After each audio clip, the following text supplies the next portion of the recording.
Hello and welcome back. Today we are going to be doing a little bit of something special, as we are going to be doing a first 50 starting as Wallachia, but this is with a particular run premise in mind, which is we are going to do the formable chain in the Balkans. Specifically, we are going to start as Wallachia, which is a tier 0 country.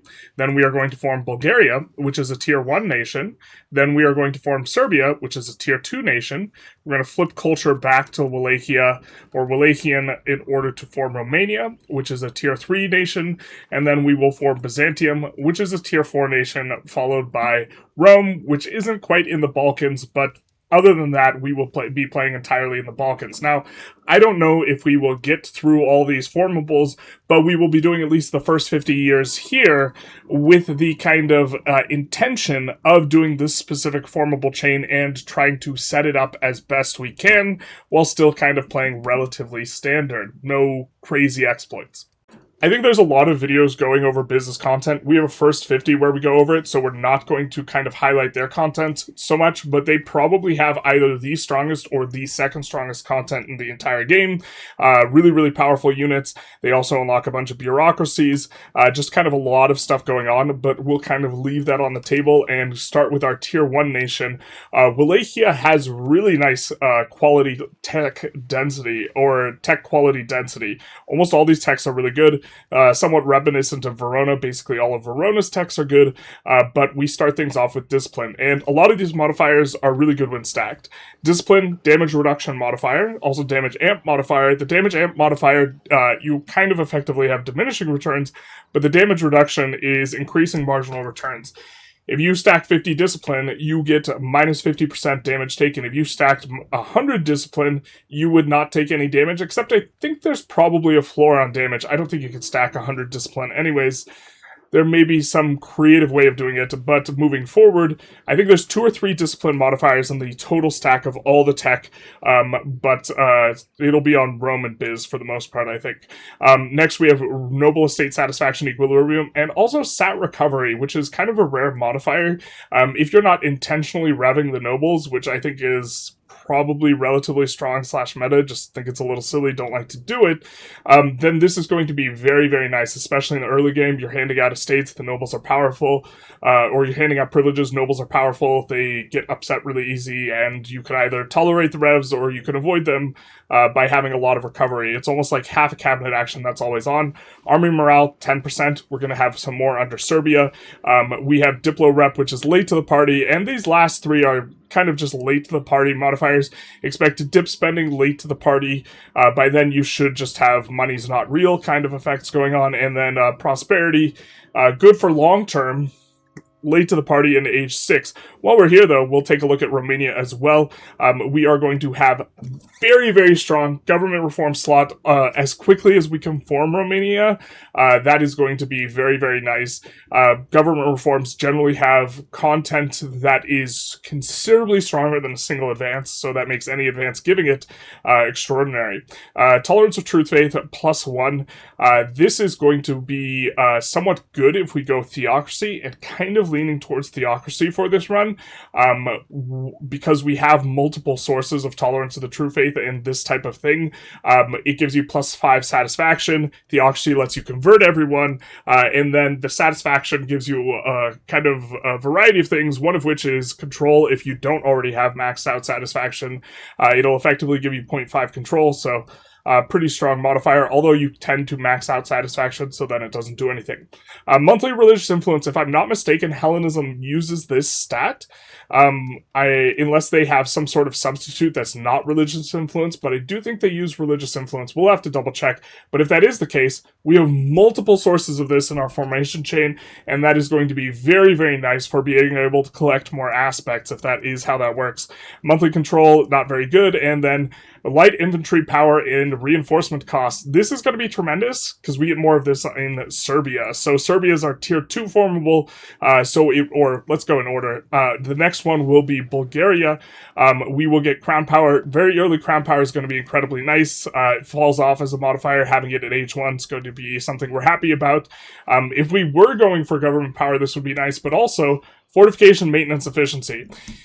If we go Theocracy, I think it's 80% fort maintenance efficiency.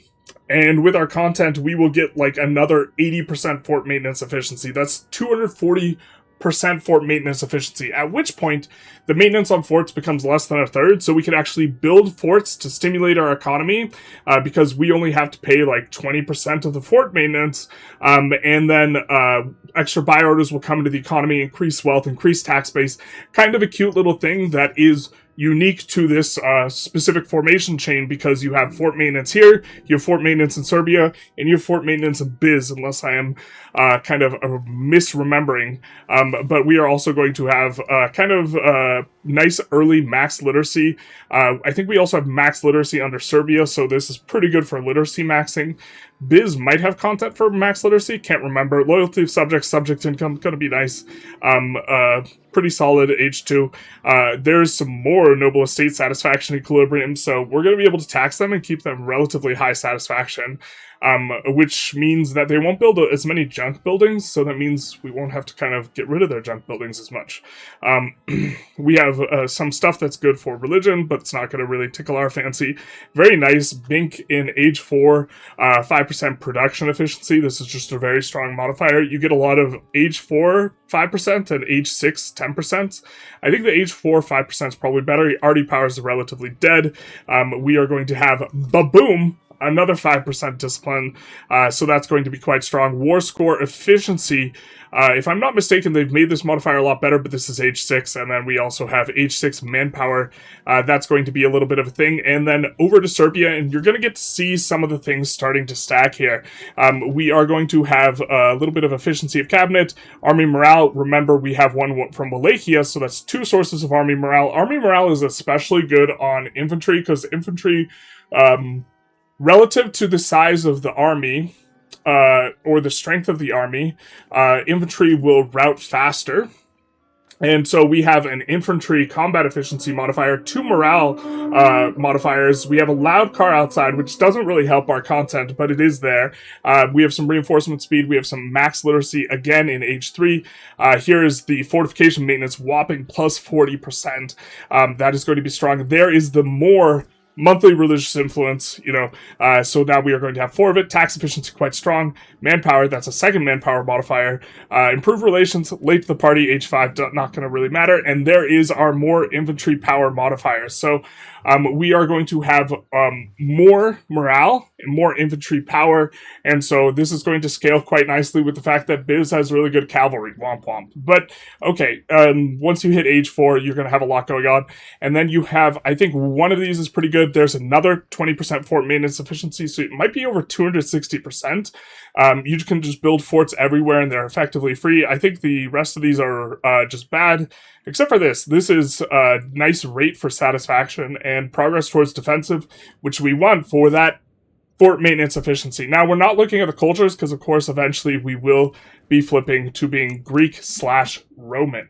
All right, we're going to get started. Wait, what am I thinking? Gotta, of course, have the sunglasses on for the flashbang. Ba-boom. All right, I think we want to actually kickstart things with the diplomacy. We know we want to eat all of Bulgaria, and so what we're going to do is we're going to look to improve relations with everyone who is kind of in the surrounding area. We're talking about Serbia, Hungary, the Byzantium. We'll leave Byzantium on the table for now. We will be recovering, probably go for Byzantium. Maybe we improve relations with the Ottomans instead, because we're going to take a lot of chunks out of Byzantium. It will take us a little while, but from a macro perspective, what we're going to be looking to do is if we see people rival, or we see rivals form on Bulgaria, we are going to look to ally these people. We are going to look to ally Hungary and Bosnia, in kind of the long-ish term, with the idea that this will give us a little bit more of an open avenue to go for these guys. We do have to pay attention for the culture aspects, where they're going to have Greek, and notably also Romani, and then Slavic and South Slavic here. In particular, this means that if we improve relations with Bosnia and Croatia ahead of time, we will take less antagonism, and we kind of want to get on that, because we kind of want to push the pace a little bit here. All right, the land we start with is relatively unassuming. We have kind of this flatland clearing between both Bulgaria and Wallachia here. That is going to have forest and woods kind of on either side, but we have this clearing that has a few farmlands, some grasslands, and initially, okay, it looks relatively unassuming. We have one iron pile. If we take a look at our location wealth, that's actually our most wealthy location. At the start here, we have some dyes, we have a smattering of wool, and it doesn't look too crazy. But I think that this is a decent enough spot. We, in particular, do have cotton down below and gold here, and so our expansion is going to look relatively strong here. But something that's maybe worth noting is pretty good opportunities for dev province here, considering we have provinces with 8 locations, 7 locations. I think this one's 7 once you exclude, oh, it's 8 when you exclude the mountains here. And so maybe some interesting ideas here. I don't know if we use our cabinet actions for this, but it is notable that we have quite large provinces, and so that's going to mean relatively cleaner province bonuses as well. We have this 6 locations is all going to have iron bonuses. We have this kind of big province down here. We're going to get cotton and copper in there. Here we're going to have dyes and wool in the same one, so we're going to be able to put up pretty good industries here. We have lumber and wool, and then up here we have clay, which is going to play quite nicely for stuff like the what is it, farming village that does have clay throughput, but also we have stone and clay in multiple provinces, so we're going to get good masonry. So it's really actually just very solid looking for us here in Wallachia, and then we kind of regard this as our land already, and it's got a lot of the same things with a couple of premiums in the gold and the iron right there, as well as very solid from all of the cotton. They do also kind of have a similar situation where they have some pretty big provinces, allowing them to really stack up a whole lot. Especially attractive is this 8 location province with gold. That's going to dev relatively nicely. It's got hills and woods, but we got some farmlands too. Dev is nothing really crazy to write home about, but we have a little bit of it. Notably, our capital is just very underwhelming. Kind of keen to maybe just move that as a consequence of using itinerant court early on. And then we also have relatively low population. Not so big a deal on the current balance where granaries effectively give you an enormous amount of flat growth. So once you're already low, just being lower than low isn't really that painful. So the fact that we have enough to urbanize is going to be enough for us. There's not that big a difference between 8K and 16K when it comes to getting the usefulness of granaries, but if granaries didn't exist, this is a huge difference because this means the base number you have is not going to improve by as much. That is maybe kind of the advantage of our capital, but other than that, our capital is on a woodland, and it's on fruit. It is upstream, which is going to be somewhat valuable, but we'd rather be kind of on this river here, able to project a little bit better, and probably would rather have it on a farmland. Also notable is the wetlands are going to give us, in the long term, once we hit age 3 for the iron output bonus, bog iron smelters will become very good, and this will be a good source of iron as well. If we fight Hungary, which we're not looking to, there's also quite a bit of stuff here just directly north of us, which would be quite strong. It is on the other side of some of this, but that would be a good place for a governor, just kind of in this grassland clearing, where you could have all of these gold and silvers. We have a silver there, we have a gold there, and I think there's like 4 or 5 iron piles, which is a lot of iron. Alright, so for our cabinet actions, we're going to start with deving this province that has a combination of dyes and wool. I think building urban relatively tall here in the long term is going to be quite nice. It's a big province with 8 locations, and specifically we're going to be able to build textile mills. This will be good with the dyes there, and what this will do is this will make it so higher dev locations for better consumption multipliers, and I think long term, even though we're going to move the capital away from here, I think that this wheat location is going to be kind of prime spot for a governor, being right on the river here, being in the middle of this opening clearing, and so I think we set ourselves up a nice little power base here for a future governor. So we're going to dev that up. We do have our heir who has decent admin. We're going to appoint him there, and the main idea behind appointing our heir to cabinet here is going to be that we want that extra crown power modifier, and so we're going to promote him to head of cabinet as well. Hopefully he doesn't trip trip and fall.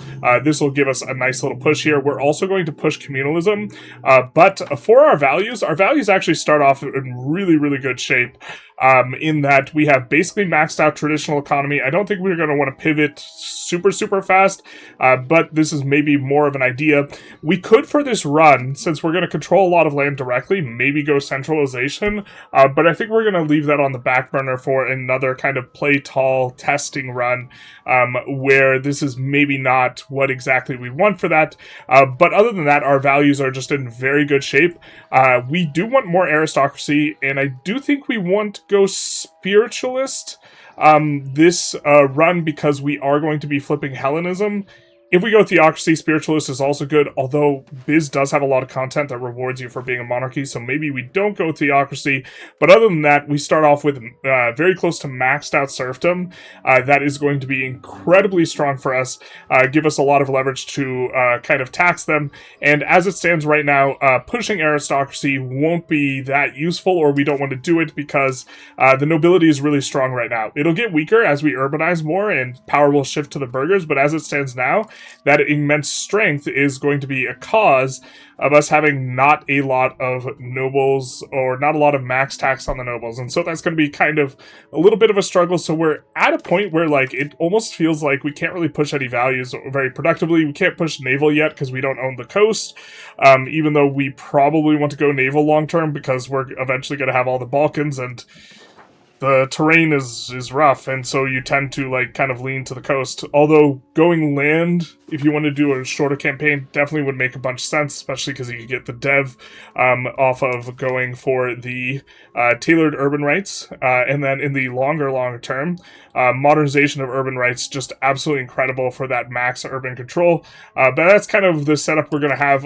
We're going to leave this unappointed for now, because this guy has a son. When the son comes of age, I think we can appoint him. And so we can have more of those guys so that we can collect more crown power modifiers. That kind of brings us over to our privileges. We start off really bare bones on our privileges, but since we're pushing communalism, we do want to give out a few things that push communalism, and so we're going to go for access to royal and classical courts. We do have some wiggle room with free subjects. We probably go for mobility for the common people, although maybe represented in parliament is a little bit better so that we can push some of these values. We do have quite a bit of satisfaction on these guys right now, so let's go represented in parliament. We have wiggle room on free subjects, and we have more wiggle room than it looks because we can shift on over and put in a law for court language for this, which is going to give us more progress towards serfdom. So we'll put that in, and that'll give us some progress towards serfdom. But coming back over here, there's a couple things that we can give out that will give some communalism here. If I'm not mistaken, religious administration, I think, is the one. And then we could go shared faith. We are planning on flipping faith. Blocks open institutions. Yeah, so I think let's go for this. And so we will be able to, in the Black Plague, push communalism quite strong as a consequence of this. I think that we have a couple other things that we could do. How upset have we made the nobles? The nobles have gotten very upset. We could have made a little bit of a different avenue, actually, here. You know what we should have done? We should have performed a reduction on them to reduce them to 0, because we're planning on bringing them back up, type of thing. But I do think we want elite council at the very least here, which is going to boost them back up. And then for the burghers, we are going to kind of put in the premium things that the burghers want. Looks like we have... This is a consequence of our culture, maybe? But we want urban development rights and treasury rights. These are just going to be very solid. And so when we put both of these in, we will kind of have what we want for our start for this. And for our reforms, I think we want to wait for the... We could go aristocracy, but I think we want the one that is going to give us Diplo rep. So we're going to put in Diplo traditions. And actually, I'm going to double check what we get next age, because I think there are a few good things we could want. Agricultural cultivation's good, but we want to push naval before we slot this in, because that'll make it very difficult for us to get to 50 for harbor admin. kind of not having the best economic opportunities kind of kick things off. We do have relatively limited market access, which is reduced.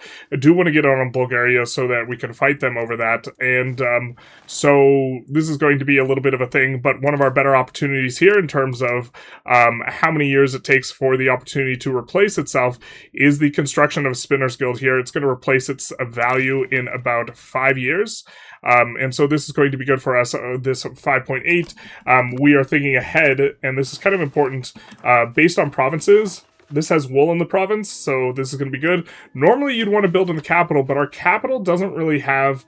We have lumber, and we have clay and stone and this type of stuff, and so we don't exactly... We could build a Spinner's Guild. It wouldn't be the worst idea, but we wouldn't be getting a bonus for it.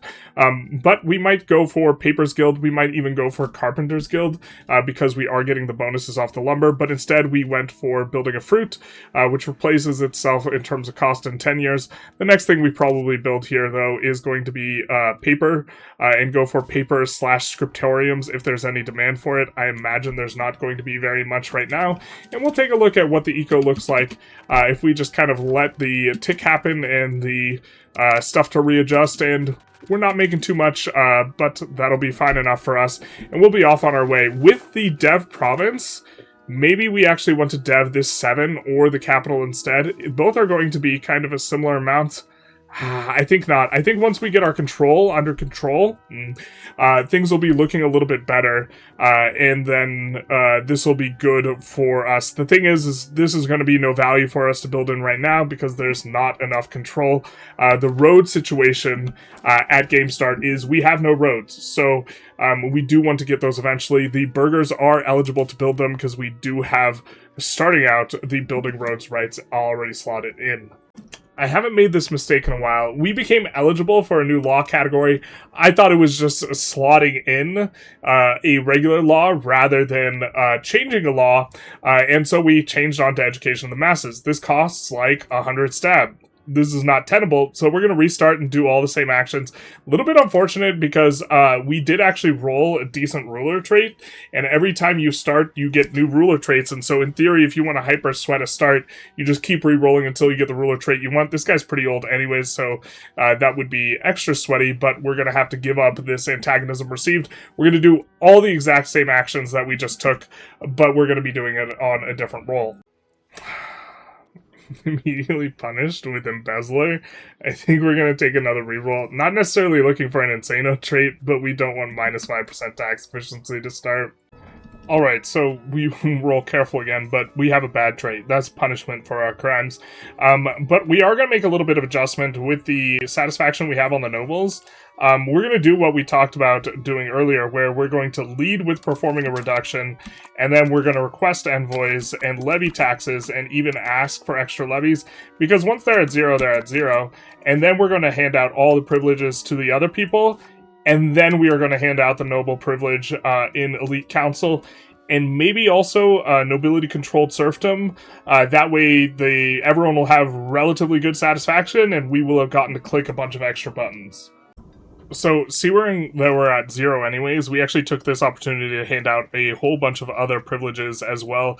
We handed out the Commercial Advisory Council building rights, we handed out the common militias, and then I think we handed out a couple more things like clergy administration, and also the one that will dilute and also be quite strong, powerful diocese. This will dilute the power of the nobles over long term, and of course the nobles hate it, but this, by dragging them down to 0 beforehand, we effectively get a whole bunch of free kind of juice, and then now they will go back up to 15, and then they go back up to 30 with the... This, I think, will take them back up to 30, and now everybody's happy, everyone's content, or reasonably / close enough, and we could avoid the rev. Just fighting the rev also is probably fine enough, but we got to click a bunch of extra buttons there for free. Relative to our other start, we will recover some legitimacy. We will also... 5 ducats? I mean, that's going to be 5 months worth of income. Maybe that's worth, but we are definitely going to appeal to the commoners here and have our nice little 49 stab. Well, the trait that gives negative health. So much for having this guy be head of cabinet, so I guess we wasted a little bit of gold there.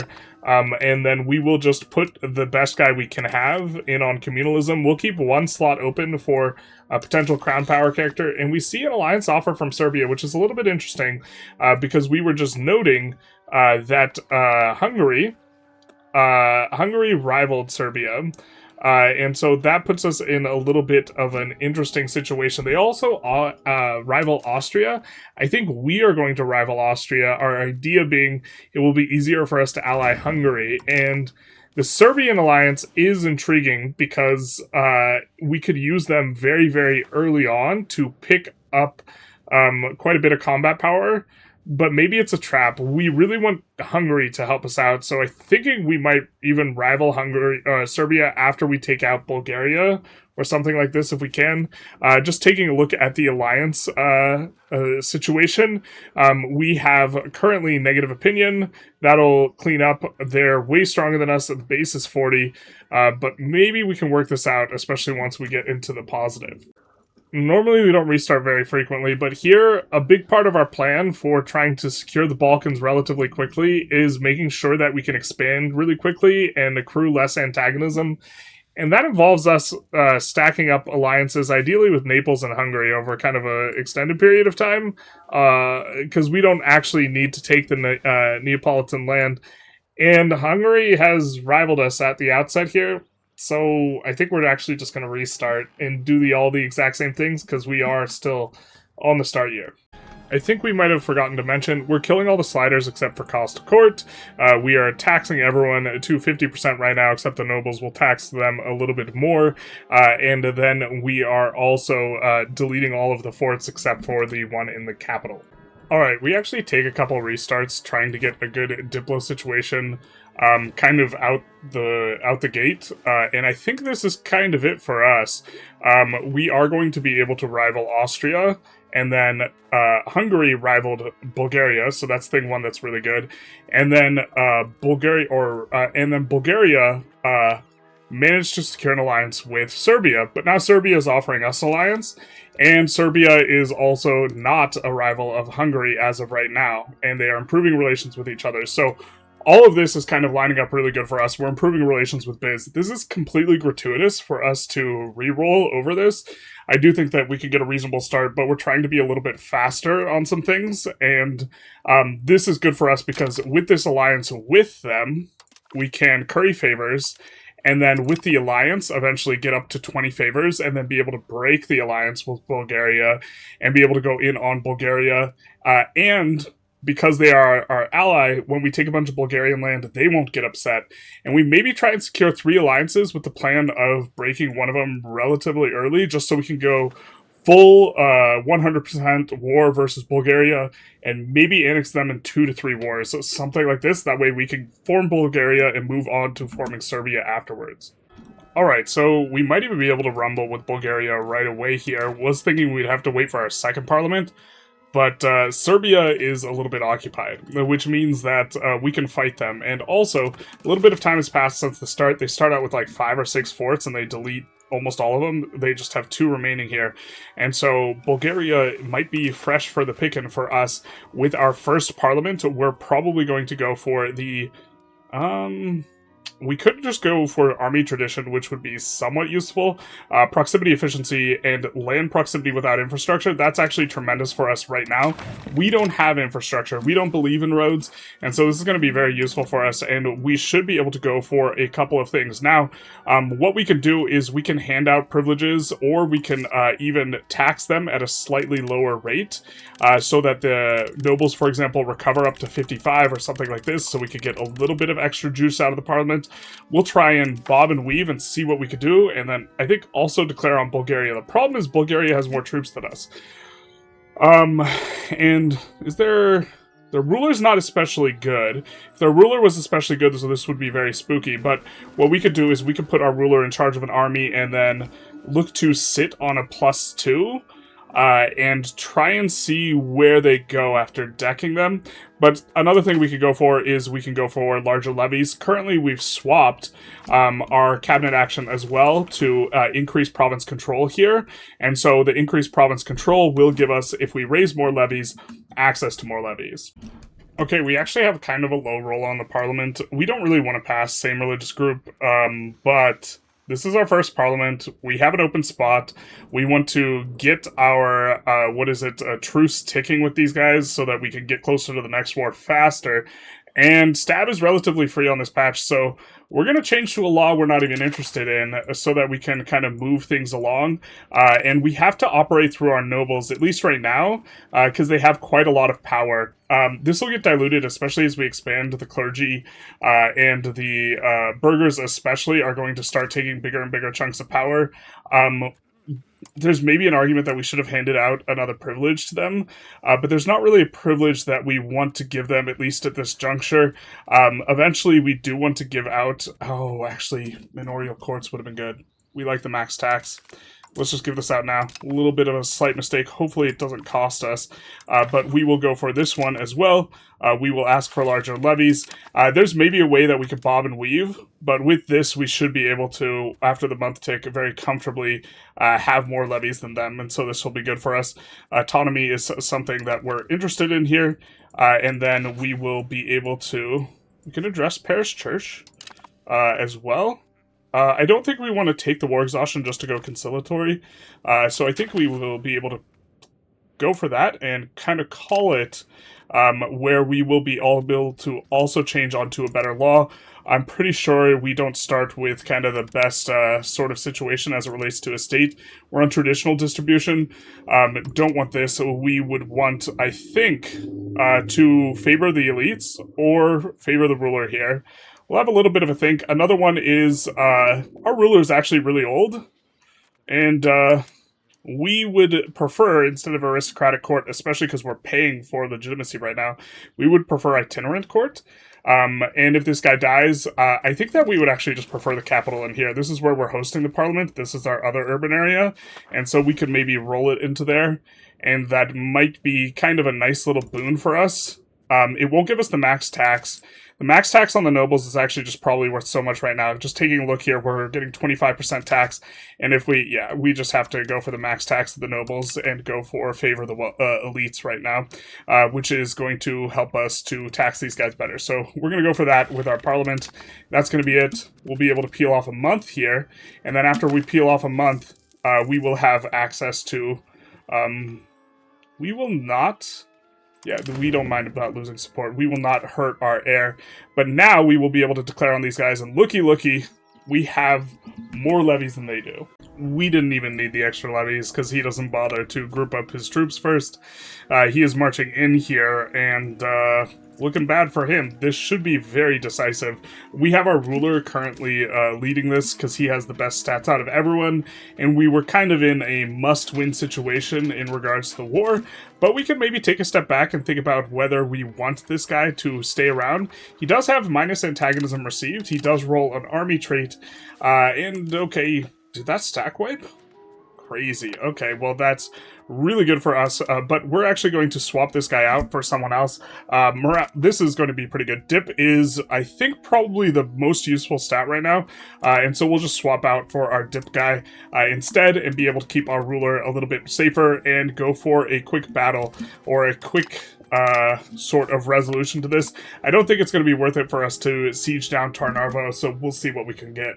Alright, I think this is going to be the peace deal we go for, taking one little piece of Vidin so that we will be able to release them and use their CB. So instead of using this Parliament CB, which gives us plus 25 conquest cost, it's going to be minus 25%, so probably just one more war to dice them up. We're going to cut them off from most of the area that they can project proximity, not bother to take Tarnarvo, but we are going to transfer the market to us, take a whole bunch of this, and the thing is we take a look at the antagonism. We notably are improving Diplo rep here. We take a look at the antagonism. Really nice for us considering what we have going on, where we have Diplo rep from the government reform. We have Barlad and Halish coming up in terms of people who mind, and that's because they're Slavic. And if we take a look at the culture groups, Slavic and South Slavic, well, the biggest person we would generate antag on normally, Serbia, is an ally. So that's going to be A-okay with us. So we see East Slavic and Slavic up there. So these guys were also going to generate a decent amount of antagonism. We are also going to care about language families, which is Slavic, but there's not a whole lot of Slavic bordering us and very close to Bulgaria, so this is relatively cheap in terms of the antagonism, and so we're going to go for this on the war. I think we're going to use cabinet actions to integrate these guys while continuing to push, and then we'll let Vidin be released and probably give them all of Plevin, something like this, so that we could use their CB and then integrate a 2-province subject in 10-ish years' time, and hopefully by then we also are around getting able to declare war again so that we can form Bulgaria around that timing of 1349-ish, 1350. I almost forgot. I make this mistake a lot. Almost sent the demand, but we have an emergency parliament to call first because we need to not be at war, and so we will go for this. We will do one where we are going to be. This is the only noble ones, so we're going to do select farming estates there, and then we will grab our peace deal. Full dopamine and go. Look at that. War has been resolved. Wallachia's looking big. So we are using the construction manager mod, which is why we see the year's ROI here. And farming, in particular for us, is going to be really, really profitable. So we're going to filter by farming. And it's really, really profitable because of what's going on here. We might even the ROI is not good enough for us to take out loans, but we're going to expand these out, which are farms, because we will be paying quite a bit less for them. Could go for the grapes. How do we like them grapes? How do we like them apples? I do think, let's go for the cotton instead, and so we will get some nice little cheaper expands, and then now we can look for the similar type of law changes that we were looking before, where we can go itinerant court, looking to move our capital, and then bellicose support is going to be relatively free for us. We can also support spiritualist idea. These guys are recovering, so we maybe want to give them an opportunity to recover, but the nobles are decreasing their support. We notably got an event for giving them extra support, and we also stopped taxing them entirely for a hot second. I thought we did, to increase that, but we're going to get increased opinion. Not going to give them a tax exemption, so it's looking like we can change one more law, or go to war one more. Here's the current antagonism map mode. I'm not sure we want to go to war one more, and so I guess it's going to be another law or taxes. We'll be poking around to see if there's something useful for us. Right on cue, we do get to move the capital here. We're going to move it to the farmland location here, which is going to change our proximity. Womp womp, it all disappears, but then it'll reappear at the end of next month. Or it should.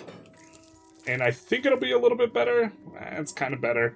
One of the things is we were not directly on the river, so that is a little bit of a vibe, but I think that us making contact with the river points, both in the north and the south, probably going to be pretty important. Yeah, this actually maybe looks a little bit worse for us in the short term, but you know who this is really bad for? Yeah, it's bad for Bulgaria. They've been put in the bucket. All the locations that they had decent proximity to and were using for propagating proximity, gone. So they have to try and push through this forest hills in order to get anywhere else, and so nothing doing. They're basically the equivalent of, sitting on one province now, the Tarnarvo province. Well, the Ottomans getting kicked up this early was not part of the plan, and this might complicate the run. We were hoping that Biz was going to hold on for a little bit longer. Age of a Renaissance pops. As per usual, we're going to be going admin. You can maybe make an argument that just wanting to get this done faster. I do think we put ourselves in position to win more wars in this age if we go mill focus. And maybe that'd be quicker for doing the formations, but more than happy to get some literacy, to get some of the, merc stuff. I think mercs are still extraordinarily strong. They're very cost efficient, and prox efficiency is very good. Deus Vault's pretty nice anyways, especially if we're eventually going to be doing some religion stuff, so we'll do that. I think that we will continue to push. We're currently not gaining any diplomats. We have 0 dip spend. And so I think we're going to be going for monthly diplomats, finishing this off, before kicking things over and going straight for the, proximity efficiency. We initially started off with the guilds and also the burghers. We wanted the possible burghers in towns and cities, possible clerics in towns and cities, to dilute the power of the nobility a little bit. As their power is very high, we can't tax them very much. They are the biggest source of our tax, so getting their power tamped down is going to be something that's valuable. In terms of what we're building in the new capital a little bit. Here's the current situation as it relates to tax base, but I think that once we kind of max out these levels, we're going to be looking to build a road to connect the old capital to this one, build a road at least to this, which is going to be nice in its own right, be wool. This is going to produce a decent amount of income, but this will also connect us up to the kind of river here, and from the river a lot of proximity will be kind of effectively pushed, and so we're going to get those 2 roads down, and then I think we might switch to granaries for the population growth. Don't have very much pop. Are getting a decent amount of migration from some of these locations we took, and so this is something that's useful, but Black Plague's going to sweep through too, and so we kind of want to get that stuff rolling. We just want to get a couple of roads in place first. Looking good. We are rivaling 2 of their rivals, and so this is unsurprising that they would send it out. I suppose we should have been a little bit more proactive in checking, but this means we will be getting a bunch of favors with them, and we will be able to use them as a massive stick to cudgel our enemies. Alright, fair enough. We will join in on this war and probably look to do a whole lot of nothing. Unless there's a good opportunity for us to kind of take a chip shot at Bosnia. This thing came from Bosnia, son. You ever been to Bosnia? You ever been in the Alright, the Bosnia War turned out to be a nothing burger, but at least we were there. Thessalonica also, I'm not sure exactly how this shook out, but I think this is good for us that Naples has less of a foothold, and so this works for us. And Byzantium's basically completely bricked. Regretting a little bit improving relations with them, but that's kind of fine. We can insult and we can eat stab hits to declare war on them, but this also means that kind of we were hoping that they would hold off and then we would beat them up, and now Ottomans continue. Well, Ottomans will grow again in a subsequent war. We almost said a subsequent war. Channeling our inner Thad / Thessalonica. We get a nice little claim on the Golden Horde via event, which is going to be fine for us. We need some of this land to form Romania, and it appears now that they're a little bit occupied. They weren't occupied before, they're occupied now, and now we'll take at them. So we get for ourselves 2 nice historical subjects in Barlad, who will eventually give us a CB on Moldavia, which is a subject of Hungary, so that's some time off. But the Crimean Horde is going to give us... Wowza, that was a backfire. Hopefully this plan doesn't backfire, but that will give us quite a bit of ability to conquer this region with CBs, and this will be quite nice for us. The very kind of best provinces are these ones here, which they're not going to be getting a CB on. You can see not dev, but these things are cities, and also they contain Kaffa, the market capital, and so eventually that'll get in there. Hopefully this guy doesn't get pulled into our market by virtue of, and we'll kind of get to see this. Very nice. Crimean Horde does not get pulled into our market. We would not want that because he would not be able to really have any market access from there, but this is going to be nice in terms for us in terms of CBs. Also very nice for us. This is off cooldown. Improve cultural opinion from subjects. This is especially nice for us because, look, there's a ton of Crimean, and so this will hopefully allow us to actually accept Crimean for cheap in the long term. We are starting to exhaust some of the best opportunities for buildings, especially here in the capital. We are going to max out the tailors guilds that we have, this type of thing, and the industries that we can have here. Okay, maybe we have some decent in the Spinners guild. We'll probably add those too, but as we start to exhaust some of these opportunities of really, really good returns, what we're going to do is now we kind of have a pretty good control over our market. The areas that are kind of over here are not that big in terms of, I think, demand, and also Hungary's not going to want to build there because not a lot of control there. And so I think that what we can do is we can start focusing on inputs a little bit here. So we get some masonry auto-expanding, we get some lumber auto-expanding in terms of the RGOs. I think we have down here auto-expanding. It's not going to go because there's no control here yet, but the glass guilds is going to be auto-expanding because it's a province that has sand in it. Incidentally, this is also a reasonably large province as well, so we're going to have a lot of opportunity for glass guilds. So our price collapse is going to be very, very comfortable to get on our market here. So, Bulgaria, the nobles have annexed the actual country itself, resulting in a breaking of the truce. So we no longer have a truce with Bulgaria, so we can go after them again. And we have from Vidin a nice little claim. And so what we're going to do is we are going to just up our Diplo spend to max and get on this as quickly as we can before funny business happens, like a Thessalonian revolt. Wouldn't want to see that. And we're going to have a little bit of a go at these guys. We do see the 20 stab cost. Why is that? What's that about? We don't have good relations with these idiots. We do have good relations with these idiots. Okay, so we're going to send them an insult. Unfortunately, we're not a GP, so we can't just threaten war them, but that should make it a little bit cheaper on the stab, but we're still going to take a stab hit going after them. Very easy war. We called in Hungary because we thought we had to siege this, and we wanted to let them eat the attrition sieging it. But then that wasn't the capital, so we don't need to siege it. So we are going to go for this. It says 200 antagonism, but it's basically lying. Only the Thessalonica revolt would be eligible here for joining a coalition. So we're still in good shape. We'll need to kind of bob and weave maybe a little bit, but that is basically 10 years into the game. We get the full annex on this guy. And now, if I understand the mechanic correctly, we actually don't need to use this guy, and we can get a bunch of cores. And that is because we can just flip to Bulgarian. It is now the most common culture. It is going to cost us a hot bit of stability and also legitimacy. That is going to be fine enough. There are other ways to flip culture. We're just going to eat this. And then after we do that, we should be able to now form Bulgaria if our capital is moved. So we do have to move the capital. I suppose Tarnarvo is a reasonable place for the capital. It's kind of in the middle of everything, and it's kind of a city.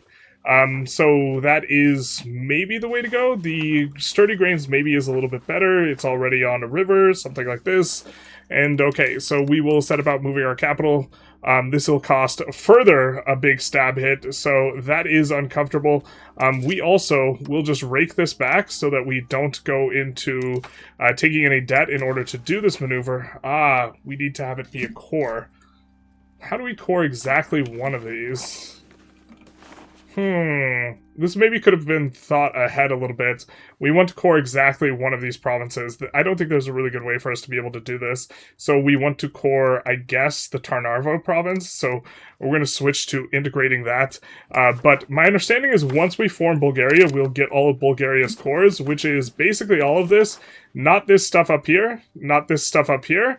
But then we will be well on our way. So we're going to slap that down. I guess we will recruit a guy in. Okay, yeah, we do have the Crown Power characters now, so this will work out nicely for us. We will not only recruit him, we will promote him to the head of cabinet, so we will get a faster integration here. It will be a little bit slow on Tarnarvo, though, because it's a city, but that's just how it goes. And so we basically achieved step 1, and step 2 is going to be going in on Serbia. So Black Plague is hit. We are expelling the sick primarily because we want the modifier for plus a 0.5 towards communalism. We are getting now 1.15, and so this is going to be a good chance for us to max it. After that, I think we even want to maybe try and push naval. We've been holding off giving this slot out. Maybe this is a little bit of a mistake and we're just supposed to eat the stab hit to go autocracy or something like this. We could even go something like Privy Council, which would be reasonably good, but what I think we want to go for is Harbor Administration, and so we are kind of holding off on some things. I think that we might even be able to get a trend going towards naval right now. We built a few things, a few wharfs, but unfortunately we have like no control on the coast, so the wharfs don't really do anything. Or we built one wharf. We built a wharf right here, but it doesn't do anything because no control on the coast yet. So we kind of look really big and we look like we're making a lot of progress, but we're still little Wallachia with our like little pops and our little dev and our little, you know, kind of, yeah, littleness. So we have a couple things we've been holding off on slotting in for this push to naval, including Noble Navy. There is a burger one as well for us, the shipwright contracts, and I think we had been not putting in a law.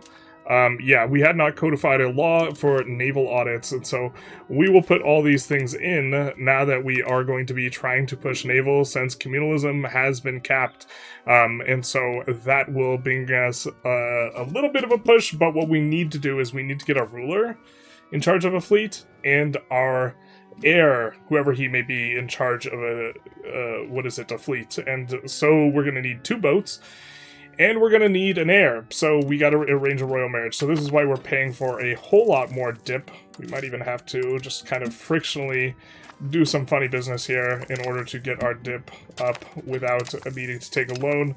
And then we could go this, and try and see if we can find a nice little... Oh. Just kidding. No one's into us, so I guess we'll marry off this 19-year-old to the noble. So we're gonna try and give the Ottomans the bad news. The bad news is that we still have 2 allies, despite the fact that we're going to be going for Serbia next. We didn't break off our alliance. We have favors with them. Let's make some good use of them. And so we got parliament-approved claims here. Can't call in either of our allies. Oh no. And we're going to start ourselves a war. And then, actually, we're not going to start the war yet. Let's actually pay for some dip spend. We did use the cabinet action, or the estate action, to peel a bunch of money off of the burgers. That's one thing that's at least worth noting here. We have really low control, really low average control, but this means our estates are just getting gobs of cash right now, so they're going to be building more stuff, and we were able to get like 120 peeling off of the burgers for money. But what we're going to do now is look to just bank a couple diplomats so that we can, or actually we really just kind of want one more diplomat so that we can call in Hungary at the kind of start of this war here, and that'll be reasonably... Oh, just kidding. We have this. And we'll get a claim for 15 years. This will be nice for us as well. Golden Horde having issues. Guess we didn't really need to pay for the dip. If we were playing closer attention, we would have seen that we were doing a parliament that was going to give us some juice in that direction. So what we will do is we'll declare war on these guys. And then we are going to pull in both of our allies, including the very, very big, very, very spooky Hungary. We'll use the favors to call into war, and then we will use the Serbian ones too, because it looks like they say no. Fair enough. So we won't use the favors, but we'll keep in mind that we have them. We should have been a little bit more proactive about this, but institution-wise, quite a bit over here in Genoa. We're going to purchase fleet basing rights from them, so it will spread faster. Currently, our subject that we released from our war with the Ottomans, they're in good shape for us being able to use the subject interaction at some point in time for giving or spreading institutions, because they are kind of right next to the Constantinople market, so that'll be pretty good. We also took this province off of them, so kind of expanding a little bit. Main idea here was just peeling a lot of high wealth locations off of the Ottomans, really, really weakening them and denying them some proximity. They have good proximity here. They trace proximity here through the rivers as well to kind of the Anatolia mainland, and so this makes them considerably weaker, and just kind of wanted to handle that before they got too big. Also going to be accruing kind of our first member of the coalition. This is more than fine for us. Serbia is going to eventually break alliance. This will be fine, but we're going to look to improve relations with the other Anatolian beyliks, and look to just kind of focus the Ottomans and try and play nice with the other ones. So that means we can't take a ton off of the Ottomans in any one single war. We have our auto expands going, but eco is a little bit slow. We're adding in settlements here to try and improve our pops. A lot of these places became eligible after the Black Plague, specifically focusing on areas that have pretty solid RGOs. We're in a spot where we're kind of in between strategies, where we kind of want to build roads, but we want to have the capital in Tarnarvo So a lot of the roads that we want to build aren't going to be doing really anything right now. So I think that the settlements will be pretty good. Maybe we start adding some market villages instead of settlements, because those will allow us to spin up a little bit.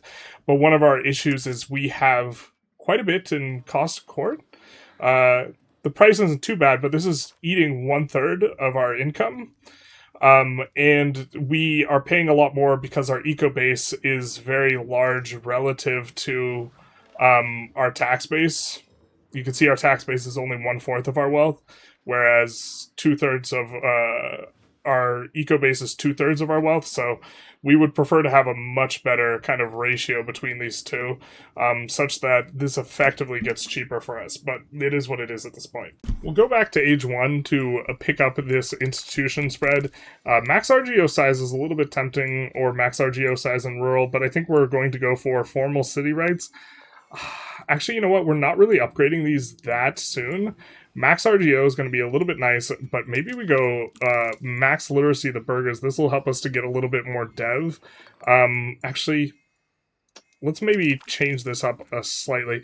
I think the army morale is going to be good enough. We're fighting, and we're fighting relatively close wars, so I think that that'll work a little bit more nicely, and then we can come into this, and then for the city rights, we are expecting to not really be building cities in the near future, and the max literacy for burgers will effectively give us a little bit of a dev boost. Food production and RGO size are going to be reasonably good as well, coming in on our way towards those. So we get a nice little parliament here for forest exploitation, cheaper price, minus 33%, and we just spam them within our market here. Kind of don't want to spam them into the Constantinople market, because we primarily want to collapse prices rather than trying to extract taxes, and so this will be useful for us here. I think that for this war, we're not going to call in Serbia or Hungary here. We could call in Hungary. Hungary would be okay, but Serbia specifically, we don't want them occupying this and then not turning it over, not forking over the goods. And so we're going to look to have ourselves a quick little war here and go for the full annex on Biz, which should be pretty straightforward. They don't have a lot of locations left. So we are going to take a little bit of a risk here. I'm not sure whether or not Byzantium gets released with their disasters and all this type of stuff. We do not want a Byzantium subject with a bunch of disasters. This would not be good for us. But the claims and the ability to return CBE for everything, this is very, very attractive. Annexation of them will take a long time, but this is something that I think we could get done. And this is just going to really make very smooth some of our expansion. These guys are just going to get omni huge, though. So maybe we kind of do this, but without the intention of annexing literal everything, but instead have some of the things be returns, some of the things be, we take it, like all the Serbian land we probably want to take to make flipping Serbian easier. And so I think we're going to release Byzantium. This might be punty, depending on if things get weird. We are going to release them as a vassal, and everyone else I think we release as fiefdoms after this, but they are going to have a huge amount of land. This takes it off our hands, which is going to be quite nice. Wallachia, that's us. Still has this over here. Is Albania releasable? I think Albania is already on the map, so I don't think that that's in the cards for us. We don't want to release Bulgaria. Also, this might be bad for us, that only this stuff is cored, which means we're not getting the everything cored. Oh, looks like... No, not quite cored yet. So once this finishes coring, then we should be in better shape. And then we can, I think at the end of the month, move this on over.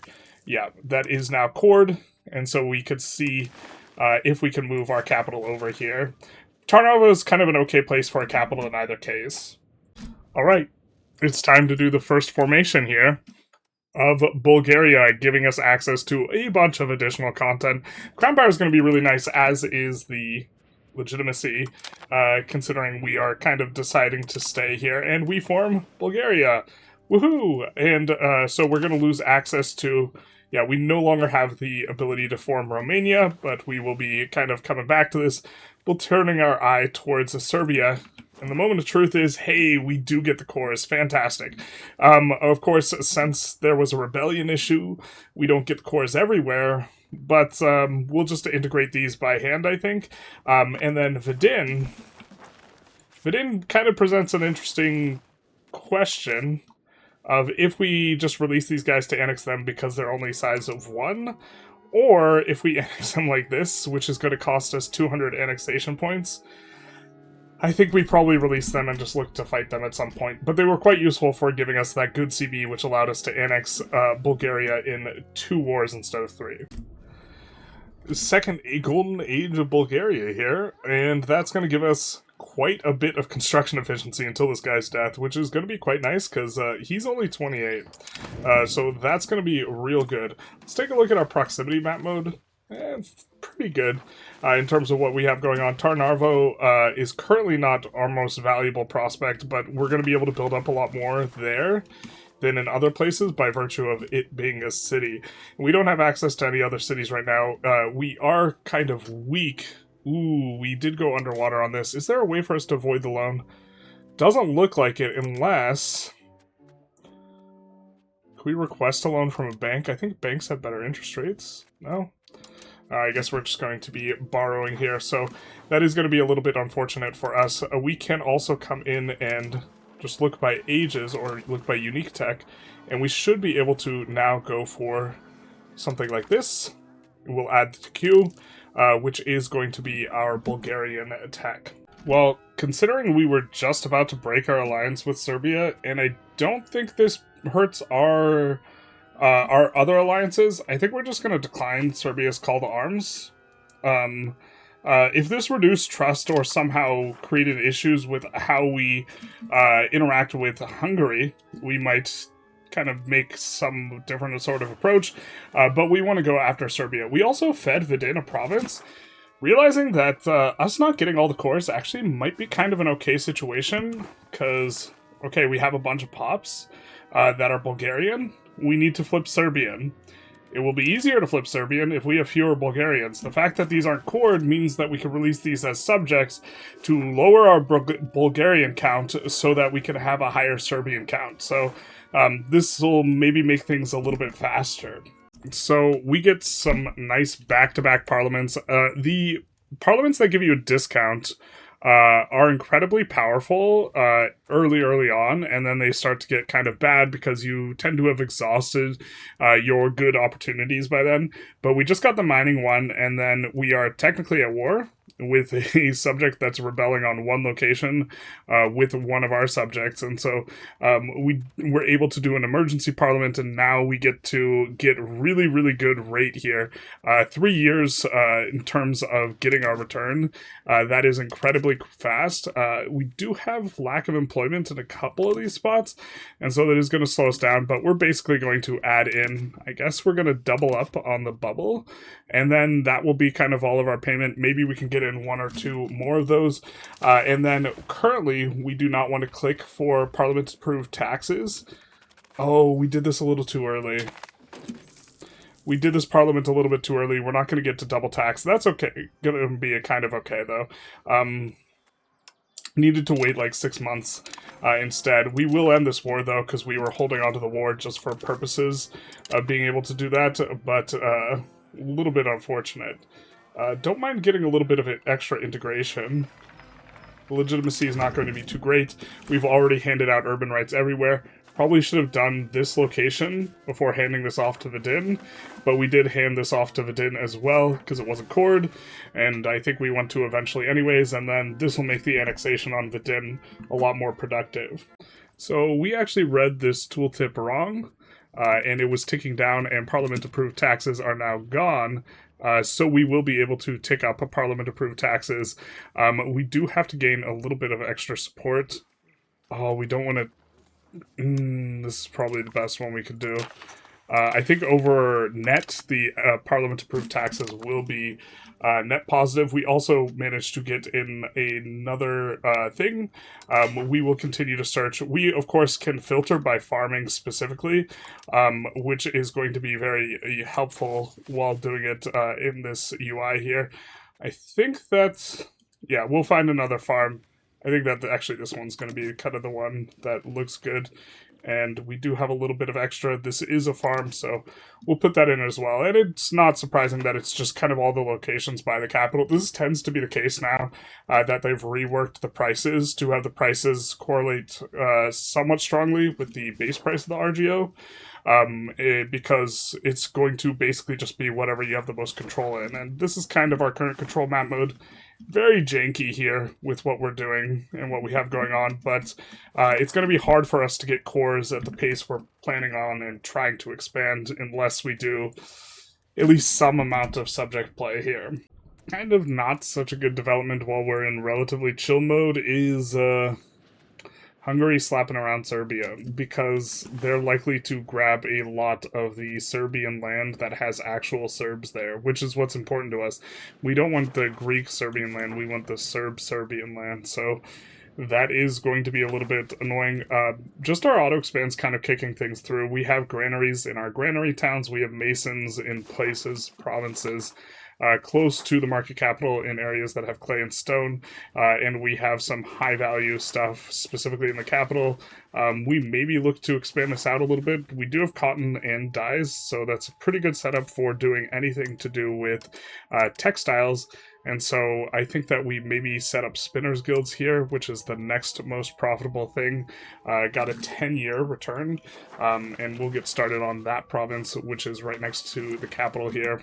Don't think we have a road into it. I think that we could expand a road into it, and that this will help out. Notably, the proximity is greatly improved when we kind of build some roads going into specifically the river provinces, because the rivers are already really good at propagating, and so this will give us, you can see here, Nikopol. This place is river into here, so by building a road into here, we're hoping to basically not have to pay for this segment anymore, which costs us 18. And instead we will pay, well, actually, sorry, not pay for this segment, which costs us about 9, and instead pay roughly 18 to go from Tarnarvo to here. So everywhere downstream is going to maybe pay 9 or 8 less. 8 is a little bit easier on the math, so that's 6 higher control for all these locations downstream, ideally, from that single road segment. I think we can pull a little bit of a big sneaky here. We have Moldavia declaring independence on Hungary. I think we can declare on Moldavia. It's going to be 20 stab because they do have really good relations with us, so that is going to be quite painful. But doing this, I do not think breaks our alliance here. And so we will get to maintain our alliance, but at the same time we become ineligible for calling into the war. Yeah, you can see here we are still allied, and then we get a little chance to get in on Moldavia rather than Hungary, putting it down. We will maybe grab a bit. We need this, or we need a big chunk of them in order to form Romania, or a little bit of Hungary. And by doing this, we're going to need to fight Hungary eventually, but we can put it on the back burner, take a little bit of Serbia here in this section, which is the most valuable area of Serbia anyways, in terms of provinces, these 2 provinces, 2 silver, 2 gold, or 1 gold. We also have our own gold over here, so we can maybe move the capital over here, or integrate Nis specifically with the idea of going for Serbia. Also nice that Serbia is getting more cores and this type of thing, because then we're going to get those as cores eventually later, and so we get to push back and not necessarily need to fight Hungary kind of in a semi-immediate fashion. And instead, what we are going to get off of them is a little bit more protection, but a big chunk of Moldavia, hopefully, with the way this shakes out. We're improving our opinion of Wallachia because we actually actively want to not convert them, and by doing this, we will convert them less. And then we also, when we eventually do flip back Wallachian, this is going to make it so that our acceptance on Bulgarian is cheaper, because we have to go Serbian back to Wallachian, form Romania, and then we are going after that Greek. And so we also do want to take the time to improve everyone's opinion of Greek, because this is what we will end up eventually. And while we are going back to Wallachian, we're not going to be going back to Romanian, so we do want to kind of keep in mind that improving our opinion of Greek is something that we want to do. And so we're going to also try and avoid investing much resources in converting Greek provinces, because that doesn't really make much sense considering eventually it's going to be all Greek to us, ideally. So we're starting to get institution spread in various areas because they are a part of the market, specifically banking. So at this point, we're going to start investing in libraries so that we could spread the institutions a little bit faster. Libraries aren't the stimulus from libraries is good, but it's not going to be better than just kind of building productive buildings. But at this point, we're in decent shape and we want to spread some of these institutions faster. So we'll get a smattering of these kind of spread out, and then we are going to add them specifically in all the locations that don't really have the institutions yet. This will also stimulate, to the extent that we actually do have a couple of things dedicated to producing books and paper. It will stimulate them a little bit, so this will be nice as well, but we are getting to the point where we are running out of particularly good researches, and so we do want to make sure that we get kind of the institutions probably a little bit slow on this, but we have 10% out of the 20% we need for banking, so we just need to push it a little bit more. We're going to start prepping in the background for a shift to capital economy, although that is quite a bit away from where we are. It's stuff like when we have an opportunity swapping to burgher-controlled mining operations. Usually it's pretty easy to push aristocracy, so it's not too big a deal. We can promote nobles, or we can give commoners noble status, this type of stuff. There's a lot of events for it, so we don't need to necessarily worry about pushing it, and we don't want to push it right now. We actively don't want to push it right now because we're not getting enough max tax. And so we're going to set that up. We still have the ability to swap from first come, first served, which is giving, of course, progress towards trad economy. And so some of these things are coming into place. We just had a really, really kind of big parliament, and so we are going to break alliance. Tempting. We're going to lose a little bit of research progress, I think, to be able to pass this. Or we're just going to wait and see if we get an event that gives us +5 here. We want Hungary for at least one more war with the Ottomans. And we don't want to be squeezed between fighting the Ottomans and the Hungarians both. So by allowing the Hungarians to help us out against the Ottomans, taking care of the Ottomans, and then turning back around on Hungary, this is going to be useful. But also, we are kind of just in waiting mode to see where Byzantium throws down a sort of... Anyone who Byzantium gives us the claims on, we're probably going to deck on them next, so that's kind of what's going on. We're just not participating in this war. It looks like Moldavia is getting occupied. We did get called in again after the war is resolved, so the net is that we're still allied with Hungary. We helped them out by relieving them of the task of governing half of their subjects, so he'll be a little bit less unruly now. We've been trying to poke around for replacement allies, and we do get an alliance here with Bohemia, which is going to be a very, very nice replacement ally for us. Also working Naples, Milan, Papal States, could probably work Venice, maybe even Bosnia, some. And we're also working Poland, but Poland's allied with Hungary. The idea is once we get rid of Hungary as an ally, Hungary is just a lot stronger than us, and they're going to want to kick us in the teeth or something like this. So we are going to try and set ourselves up, though. But our economy is starting to pick up a little bit, and once it gets going, then we will be in better shape than Hungary, and we can merc up, and we will hit a point where we don't have to worry about anything. As it relates to income, you could see here if we sort... Oh wow, that's crazy. We're actually ahead of Hungary? That's wild as hell. We're just slightly ahead of Hungary. Interesting.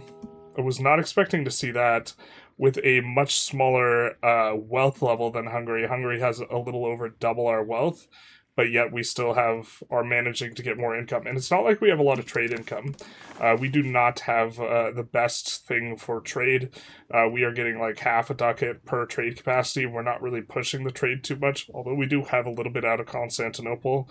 It's not anything too crazy, so a little bit surprised to see, despite Hungary actually doing good and expanding, they have less income than us. Interesting. It is very rare for this to happen, but this aligns with Bohemia, is kicking us up over our diplomatic capacity. And also, we noticed that we can make an alliance with Naples. And so this is going to be pretty good. I don't think we're quite ready to let go of Hungary yet. We have so much left to love of Hungary. And by love, I mean have them kick, the Ottomans' teeth in for us.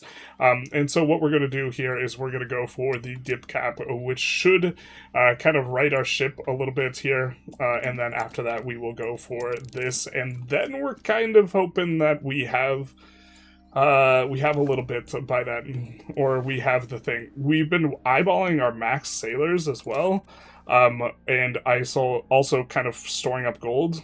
We want to urbanize something else on the coast, because we are just shy of being able to build a traditional galley. And once we have a traditional galley, or once we have two, we will be able to push naval much more effectively by putting our air and our ruler on top of or inside of boats, which will give us an additional 0.2 trend. And then if we could roll a naval trait with our ruler, that'll give us 0.3 trend, and so it'll give us to 0.44, and then we just need 3 parliament events, and then that'll get us to the naval we're looking for. I was unaware this is how this worked. If we had known, we maybe should have tried to release Zaporizhia too, but I mean, I guess. So, with the implosion of the Golden Horde, some gold, they just punt everything to various people, and they give people their cores, I guess. Crimean Horde picks up almost all their cores. Not quite all their cores. But that is going to be, I guess, something for us. Now, to be fair, this is probably going to make it harder for us to maintain loyalty, although these guys are pretty loyal. Country strength not yet coming into play here. Unused deploy cap, though, is, I guess we have Crimean Horde on our side and have a kind of decent ruler or a decent thing going on. So the total amount of territory we've gotten so far in just, 33 years? Got kind of a nice expansion going for Wallachia, I think. Pretty good. I think we're going to go Renaissance here first. A couple of reasons, but one of them is we just get a little bit of our content right here, right in our face with the max literacy. Also could go for the nobles kind of estate satisfaction equilibrium, but this max literacy is going to help us to research faster. And then we are getting overwhelmingly, like, we have a very, very rural economy at this point. Majority of our income does come from the nobles. We don't have a lot of nobles tax, max tax, because they're still powerful. And we're still needing to urbanize more in order to pull the burger power up so that it helps to offset this noble stuff. But to that end, we will get a really big income bump when we go curtail the nobles. And cabinet seat, government reform, and crown power all on the way are very, very solid for us. So I think we're going to pick that up and then look to kind of reevaluate. Diplo rep is very attractive. This will help us to integrate faster. And so this stuff is also pretty attractive to us. And the naval stuff is not something we really need in the short term, I don't think. We'd love to get Counting House and some of these other things, but Poundlock Canals would be alright. Thirst for Knowledge is good, but I think that this tree is going to be better for us because we're not really pushing stuff navally. Even though we're on the coast here, we also started to build our first boat. And with our first boat, we'll come a little bit closer to pushing naval, and so hopefully by the time we go for docks and this type of stuff, we're in a little bit of a better position here that we can actually make use of the naval. I don't think we have any tremendous ports on this side, but this is a very good port and would make a nice harbor administration if we do ever annex the Crimean Horde. This will be a fairly good governor if we're just off gallivanting, having stuff elsewhere. If we have a naval governor in Constantinople, though, that also works out for us, so maybe we do that too. We have our first synod here, and so we are going to be hosting it. We just got enough religious influence, or we kind of had a little bit here, and so we are going to have choices between several things. I think that all of these are going to give us a choice between these things, if I recall the synod correctly here. And keeping in mind that we have, when we stack a bunch of our flavor, the ability to get a lot of more trend on our religious influence. Currently, we're not gaining a tremendous amount per month, but we have a few extra things that we could get. And so I think we're generally keen on the prosperity, though. And so looking at all other things, I think we will be going for that. Speed of integration's kind of an interesting one, but I think we're going to go for synod on local administration and take our monthly prosperity and monthly control. That monthly control is really nice for if we're moving capitals, this type of thing, but it's mainly going to be about the prosperity here. So that'll be a nice little bink. We're going to start annexing Barlad here, but we basically have no Diplo investment, so this is going to go relatively slowly. They are much smaller, but it's still going to take like 30 or 40 years. Barlad is the only thing that we need for a formation of Romania, and then Vidin is actively going to make it harder to form Serbia, so didn't want to start annexation on them. For Byzantium, we probably are also going to look to start their annexation way early, with the understanding that they're going to have a ton of locations, and Greek is also going to be a relatively strong culture, and is probably going to be ahead of the Wallachian that we have going into the annexation. So our satisfaction is nowhere near maxed out in locations, and okay, maybe we could tax the peasants less. This probably would make some sense, but we're going to go charter artisan guilds and look to pass this. Going to give us, if we pass it, 20% peasant to state satisfaction equilibrium for 20 years. And also, pop promotions are throttling us a little bit. We don't exactly have a lot of locations that are high control, and so when we build in these locations, we exhaust our opportunity in terms of the pop promotions. An example is in here, if we take a look at this location, the dies are not fully promoted out. We would probably like to just continue adding dies, although we're going to urbanize this sometime soon, so maybe we don't want to add any more dies. Dies do benefit from both the urban rights, and so if you stack them, you get 40% die output, and so on the net, it's going to be better urbanized, but we are going to go for this Artisans Guild, and we are going to try and see if we can get 100 support in total, so that we can go in on Serbia here. Biz is being a little bit slow with the generation of CBs, and we do want to get specifically like these two provinces right here that have this gold and silver, and notably are almost entirely Serbian. This is what we want to get on. We want to also, eventually... we really want to get on the Ottomans, but the Ottomans aren't going to be scary anymore because they got kind of clapped by the Germanids. So we want the Ottomans mainly because we want to have a governor of some sort in Constantinople, but okay. Being a regional power is also enough for us to threaten war and get ourselves a good CB, but it doesn't take much parliament support if we are utilizing the claims from Byzantium, and so we'll go in on these guys here. Gonna get some nice RGO discounts if we manage to pass this. This is our emergency parliament coming in, and I think what we're going to use our emergency parliament for is primarily, chiefly, getting a CB on the Ottomans, and so it's mainly a matter of, did we roll high for this? Looks like we rolled decently well, but we do want to click through our burger stuff first, and before addressing the burger mansions. And so we're going to fabricate a CB on these guys. We're going to fabricate it on a Sliven, because this will be the easiest thing for us to grab. And then we have contained banking here.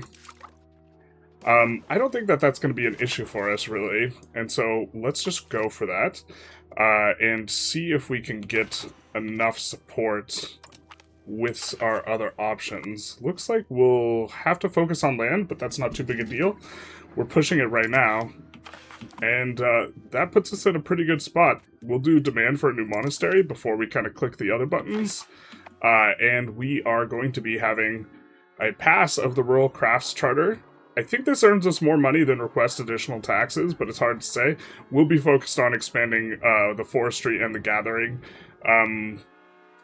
Yeah, I'm not sure if this earns us more money, but the commoners immediately bumping up in the satisfaction while having a higher equilibrium will also be nice. Just looking to chip shot Serbia, we can't annex them in one war, so we're going to take all of the lands except for their capital, which would require sieging. Ooh, did we miss out? We missed out on one piece of clay. I guess we'll let this battle happen. We kind of wanted to avoid killing either our pops, our subjects' pops, these types of things, but by manually occupying all the lands that are in his capital province, we can take everything except for the capital itself and not need to spend the time sieging. And so we get to just get in here, get the war goal, win, I guess, one battle, get some occupations. He knows that he doesn't really have much chance of winning. We return a entire province to Byzantium here. We don't want to get Byzantium too huge, but it is cheaper on the antagonism if we do it like this. Serbia is going to have high antagonism. We'll improve relations with them afterwards just to get them kind of off the table as it relates to antagonism, because we still do want to ally Naples. And this is going to give us a little bit of antagonism with Naples, and so this is going to work good for us. We're taking these two provinces because we want to also release Thessaly. That way we don't just have a huge Byzantium in terms of our returns, and Thessaly will be able to give us CBs both on Serbia and the other guys. So a very nice little productive war for ourselves here, just kind of chipping up. And now the thing to keep in mind is we need more Serbs. We're going to have to get them, well, we don't have to get them from Hungary. It's not a 100% must-have. We could culture convert a whole bunch of them, but this will be a little bit more straightforward. This coring is also almost done, which is going to be nice. Made a little bit of a mistake of urbanizing this, but we needed a... Oh, wait, we didn't urbanize that. Fantastic. We urbanized this. Wanted a little bit more glass. But then we're going to be coring specifically one of these provinces. I think Nis is going to be where we are moving our capital on a temporary basis for the formation of Serbia. So we have a situation here where, okay, we're building this road to bridge this gap, which is going to be pretty nice for us. When we take a look at our proximity, we have 39 here, and then it's abysmal here. We have been manually building the lion's share of our roads, and so... in fact, I think we've only seen one segment be produced by the burghers, but this is going to very close to connect things up. It looks like we do have to connect these segments for when we move the capital, but also just want to note that when they're mad at us, the nobles will expand in low control areas, RGOs, but they choose really profitable RGOs. This is actually really not that bad for us because, okay, we're not going to get the income. It's going to be based on how much market access there is, which is not the most tremendous here. But the nobles are going to get the income, and they're just going to continue to expand RGOs. We're pretty okay with this. We also, this is kind of like an interesting region, just generally speaking, with regards to markets, because I think that this has kind of a unique market idea, which is you put down a market that is otherwise not going to be very good or very big, just for trying to get all of the value out of the gold and silver, because there is so much gold and silver. And so this specific urbanized province here, I think this is actually the one where you want to put a market in the long term. We are going to be probably trying to either move the Ragusa or the Thessaloniki market there. We are probably in the near-ish future going to be moving this back down to Tarnarvo, because this is where a lot of our economic activity is, just generally speaking. So even though we have a decent amount up here, down here might be a little bit better. And then we have maybe ideas of having some sort of market down here in the long term. You don't really want to delete markets too much because it gives you a stab hit, but stab's relatively cheap, so maybe we end up deleting one of these markets. And so if we take control of this market, we can move it over, and then we can maybe delete Ragusa or something like this. But I think long term, we don't want a Greek market because it's a little bit hard to service with food. So we get ready to pull a little bit of a stinker kind of move here. Styria is releasable. Styria will have claims on Austria. They'll have claims on Hungary. And we can grab some gold from Austria on our way out. We mobilized a little bit of an army just to take enough to get the 10% war score required somehow we're able to do this without 10% Morse code. This works for us in either case. We went out of this war either way, and so we will get a very limited amount of antagonism and be able to release Styria here, which is going to be useful for us. And so we have now 2 historic subjects that are going to be generating claims. I think that we have Crimean Horde. Whatever Crimean Horde is, we want to make other things. We want to, since these guys are vassals, I think we want more fiefdoms just in general. And so we're going to make another one down here as well, or create a subject for the historical Thessaly. And so kind of making some progress here. We threatened war on the Ottomans, and now we get to call Bohemia in. We waited for Hungary to finish up their war, because we're going to use favors to drag them in, and then Bohemia will be able to march through Hungary. And so we're probably going to try and keep our head above the water and not do much or any of the fighting ourselves, and let Bohemia and Hungary handle things. That way we just preserve a little bit of population. We have flavor for the Bulgarian-Ottoman wars. I think that typically it's supposed to look a little bit different than it does when these pop, but we could steel ourselves for the storm ahead. Believe me, we are the storm. We do want to push defensive anyways, and so this is going to be nice, but we have a huge offensive push. There's various things we can put in to kind of make this work, but the fact that we can stack a whole bunch of fort efficiency is a little bit of an interesting characteristic of the nation formation stack, so we're probably going to want to lean into this eventually. We have maybe an interesting choice here, and that choice is we have our heir is a woman, and we can marry her off to the current ruler who just came of age of Byzantium. And this is interesting because the annexation speed is faster for personal union, but there's like a 50-year gap before you can get things done. And so if we get a personal union in 20 years, 10 to 20 years, and then go to annex Biz in like another 50 years, so this is like 70 years from now, we could annex a really caked up huge Biz relatively quickly.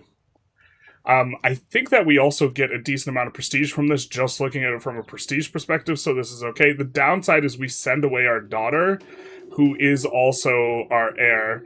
We will also eventually remarry, I think, because our wife is much older than us. She's not.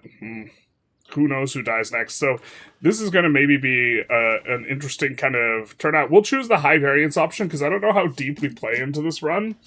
And so interesting things happening is maybe a little bit better, but I think that this maybe also slows us down. I think we could just do a regular subject annexation if we want to, though. But if we make Biz super huge, that's going to be really expensive, and so won't necessarily want to do that. But we'll marry there in either case. And then we're kind of actually, our subjects actually just ran over Ottomans. We didn't even really need Hungary or Bohemia's help, but this works out fine for us because we want Hungary to, like, buzzsaw their own troops away, if possible, in this war, especially to things like attrition. Alright, so I think we go for a full annex, and this is facilitated or helped out by Byzantium being able to return cores to them, but I'm not 100% sure how this Eudenids situation plays out, where if you annex anyone, you get their subjects.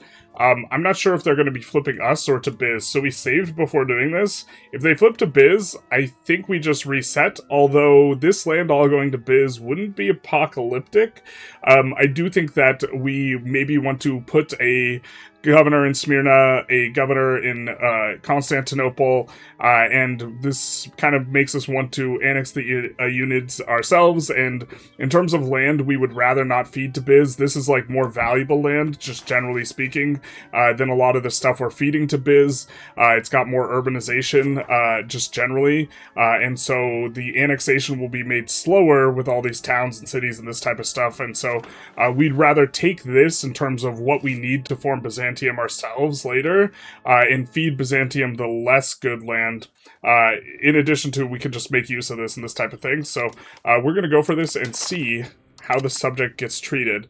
the conquest of Constantinople, Sarengrad. Triumph for our people, allow these guys to become Bulgarian. We actually don't want more Bulgarian people, so we're going to be doing the other option. The Patriarch of Constantinople is, of course, ours, and it does look like we get these guys as a vassal for ourselves, so that's going to also be good. We will kind of go out of our way now to give out some urban rights. Hockey is a little bit broken, but we'll give out some urban rights so that the legitimacy is useful to us. This is effectively, we look at this as being 4 free urban rights for ourselves. Notably, we are using a mod that overrides governor requirements, but that's just because the naval governors, I think the requirements are a little bit silly. It also does some stuff with roads where islands aren't going to be missing out on the dev bonuses, so the roads don't need to be connected, but we're still trying to play in a way that is roughly similar. So what we're doing here is we are building some roads so that we can get Constantinople connected to the capital, and with it connected to the capital, we will be able to put down our first governor there. We haven't put down a governor yet before because we don't have access to a city. In retrospect, we probably should have selected a different location so that we could have governed Tarnarvo and had our capital somewhere else, but we're going to have an opportunity to do that relatively shortly when we kind of go for them here. Do want to break this alliance in maybe a productive way, but maybe we just want to get on our truce right away and kind of do this type of thing. This is going to set us up with a 5-year truce, which is not the maximum, so maybe we can even form Serbia before the end of this episode, although we do have to take all this Serbian land and then annex Serbia, because Serbia needs to not be on the map. So just kind of a quick antagonism check. We did accrue a big chunk of antagonism with the remaining Beyliks, but we're improving relations with them, and we're not really needing to or planning on expanding to them in the near future, so this is not going to be too big a deal for us. Everywhere else, we're in pretty good shape. I do think we need to kind of keep an eye on Zaporizhia, and I suppose also Venice. Venice is someone we might fight, but we'll look to improve relations with them nonetheless, at least up to getting rid of at least some of this antagonism. And here is our useful truce break with Hungary here, giving us some parliament support, so we should be able to do a little bit more than we'd otherwise be able to, but we don't really need that much parliament support for anything. We did use decreasing levies, so this is something for us to keep in mind, but we still have 18,000 levies, so that's a pretty nice chunk. Do we have some raised? I guess we had a little bit raised here and there. We will also rival Hungary to make it easier for us to get allies that are opposed to them. We do have to, in order to kind of get new allies, handle this to some extent, but we're already improving relations with several of these guys. Not the Aretinids yet, and the Aretinids are the big ones, so we'll get on that. It's news to me. We can't build a governor in a megalopolis. This is very unfortunate for us. Okay, we haven't finished our research yet, but we're going to be going in on culture capacity. We are currently a little bit over, and we need to also accept Serbian, so a little bit of an issue. Something that's actually kind of a little bit neat is our swap back to Wallachia will be really easy because our ruler is Wallachia. So this will be a pretty good, easy swap for us, unless she has an heir that is Greek, but then our swap to Greek will be easy, but I don't think our swap to Greek would have ever been that hard, but she is married to the guy in Byzantium, so to some extent that might have been a little bit of a punt in just regards to our forming Romania really easy, but we will also go for church councils. We're going to eventually swap off of being Orthodox, so eventually this will go away, but I think it's good enough in the early game to justify this type of thing, just kind of decreasing the amount of antagonism we're taking, and then we're going to beeline the max literacy here. Literacy is going to help us with dev, research speed, a variety of other things, and then we'll kind of go for a counting house, and then probably rag paper. Actually, let's go for this, a little bit long-term. Bureaucratic offices law, decentralized, giving us some prosperity, and then we will be able to go in on counting house, and that should be pretty good for us. We maybe kind of want to go into the mercs before we do a sort of, regular army. This is what we're looking at in terms of fighting Hungary. Would really, really love to be able to ally Poland. if we can ally Poland, I don't think we're anywhere close to it, but if we could ally Poland, this would be nice because then we could force them to break their alliance with Hungary. So that'd be the good old 2-for-1 special. But Boho alone is strong enough to really clap Hungary, so it's gratuitous. We will get a little Naples alliance. This is going to be good because we're going to accrue favors, and we'll just bank these until we're Greek.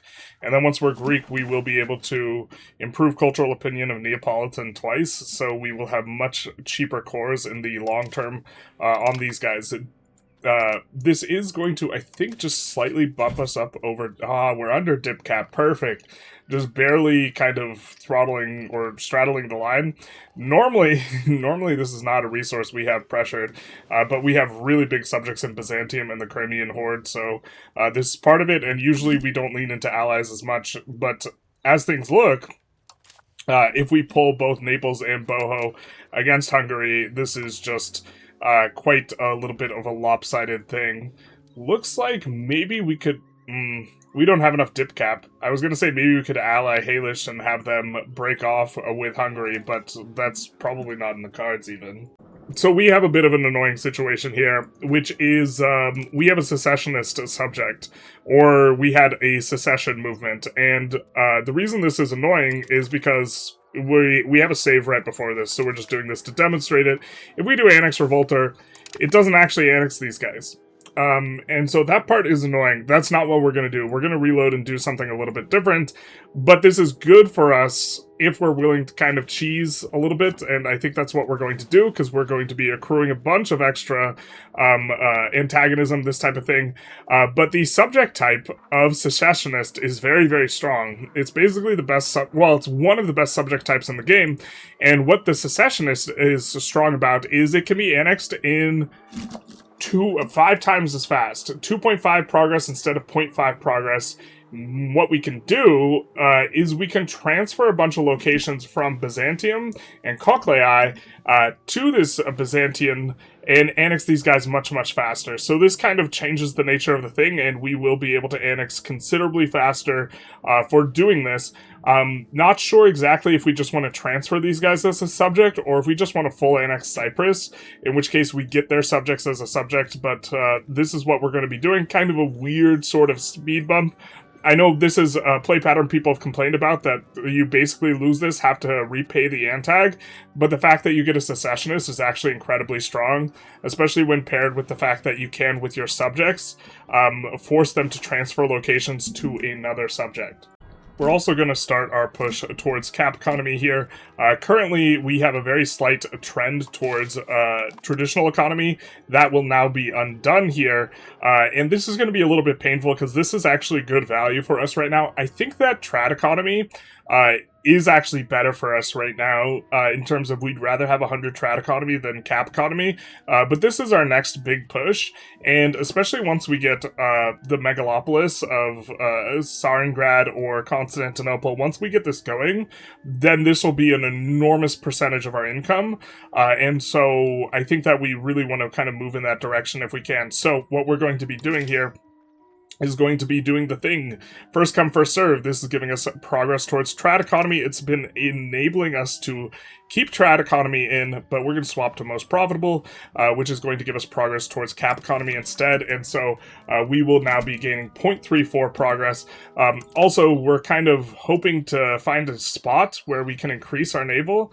Something that is a potential here is we can get a trait in this, if we have a battle, and the one transport, this is going to be nice for us in terms of battle. I think we're going to go for the annex on them, because the transfer of the subject is relatively expensive on the antagonism, 80 antagonism, and it's centered over here where we already have antagonism, so if our subjects are able to land him, we'll be going for this, or if he just full-on capitulates, which I don't know if he will do, considering we don't have any of his territory, but if he full-on capitulates, this will also work for us, because then we will get the occupation of this and be able to take it.